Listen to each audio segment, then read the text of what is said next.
பயணிகளின் கனிவான கவனத்திற்கு வண்டி எண் 206665 சென்னை எக்மோரிலிருந்து விழுப்புரம் திருச்சி மதுரை வழியாக நெல்லை செல்லும் சென்னை எக்மோர் நெல்லை வந்தே பாரத் எக்ஸ்பிரஸ் முதலாவது பிளாட்பாரத்திலிருந்து 2:50 புறப்படும்.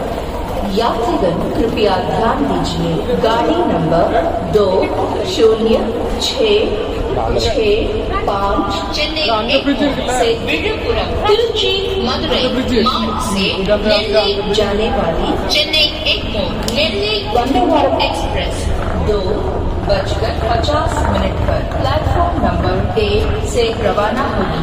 Your kind attention, train number 20665 Chennai Egmore Nellai Vande Bharat Express bound for Nellai from Chennai Egmore via Viluppuram Tiruchi Madurai is scheduled to depart from platform number 1 at 2:50 p.m.